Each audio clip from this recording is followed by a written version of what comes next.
بسم اللہ الرحمن الرحیم۔ السلام علیکم ورحمۃ اللہ وبرکاتہ۔ میرے عزیز دوستو، کبھی تم نے سوچا ہے کہ یاجوج ماجوج کون ہیں؟ کبھی تم نے غور کیا ہے کہ حضرت ذوالقرنین کون تھے؟ اور وہ عظیم دیوار جسے انہوں نے زمین کے دو پہاڑوں کے درمیان تعمیر کیا، آج کہاں ہے؟ کیا وہ اب بھی قائم ہے؟ اور کیا وہ دن قریب ہے یا وہ دیوار توڑ کر دنیا پر چھا جائے گی؟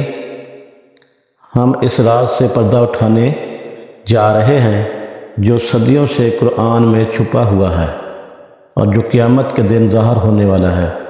قرآن مجید میں اللہ تعالیٰ فرماتا ہے وَيَسْأَلُونَكَ عَنْ ذِي الْقَرْنَيْنِ قُلْ سَأَتْلُو عَلَيْكُم مِّنْهُ ذِكْرًا۔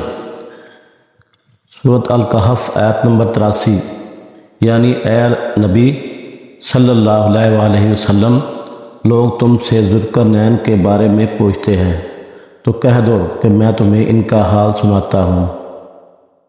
یہ وہ شخص تھا جسے اللہ نے زمین میں اقتدار دیا اور ہر چیز کا ذریعہ عطا فرمایا، ایک ایسا بادشاہ جو صرف حکومت نہیں کرتا تھا بلکہ انصاف، ایمان اور رحمت پھیلاتا تھا۔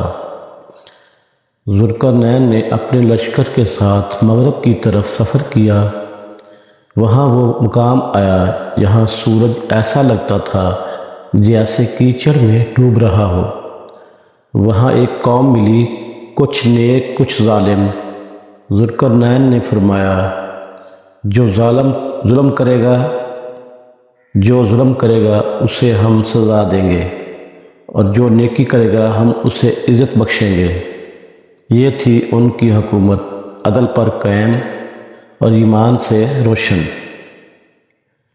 پھر وہ مشرق کی طرف روانہ ہوئے جہاں سورج کی تپش تیز تھی، اور وہاں کے لوگ بغیر کسی چھت کے زندگی گزارتے تھے۔ وہ سادہ فطرت لوگ تھے لیکن ایمان سے ناواقف۔ ذوالقرنین نے ان کو روشنی دی، علم کی تہذیب دی اور سب سے بڑھ کر توحید کی۔ پھر وہ نکلے شمال کی طرف جہاں اونچے پہاڑوں، برفیلے طوفان اور عجیب زبان بولنے والے لوگ رہتے تھے۔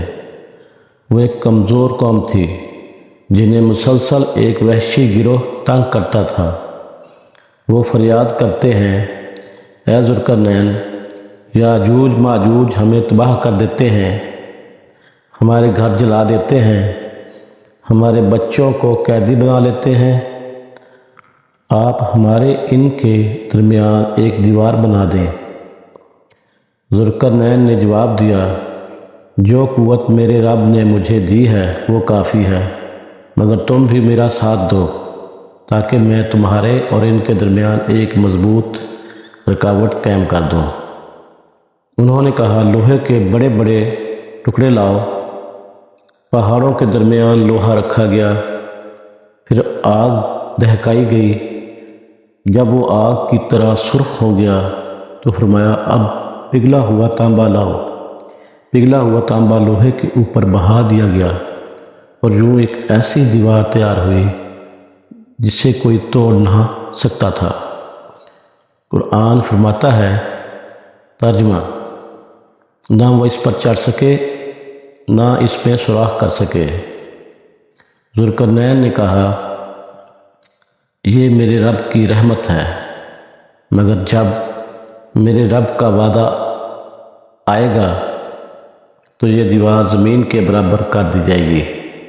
یاجوج ماجوج یہ کوئی دیومالائی مخلوق نہیں، یہ حضرت نوح کی نسل سے ہیں، مگر ان میں ظلم، حرص اور فساد اتنا بڑھ گیا کہ زمین ان کے فتنوں سے تنگ آ گئی۔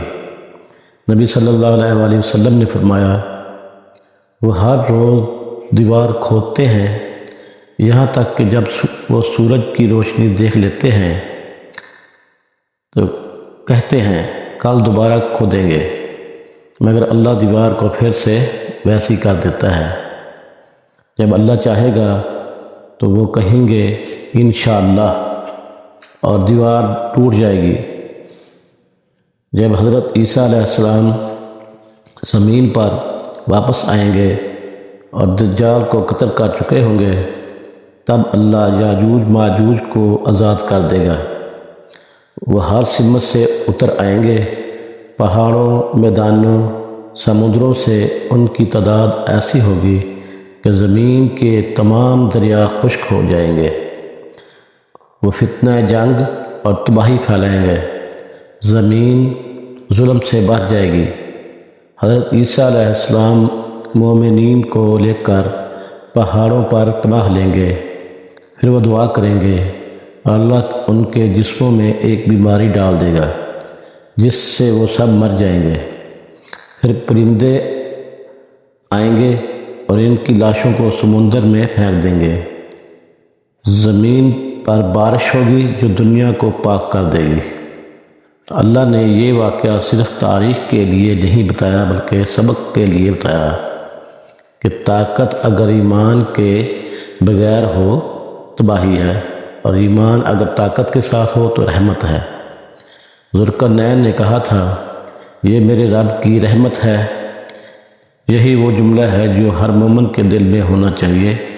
میرے دوستو، دنیا کا انجام قریب ہے۔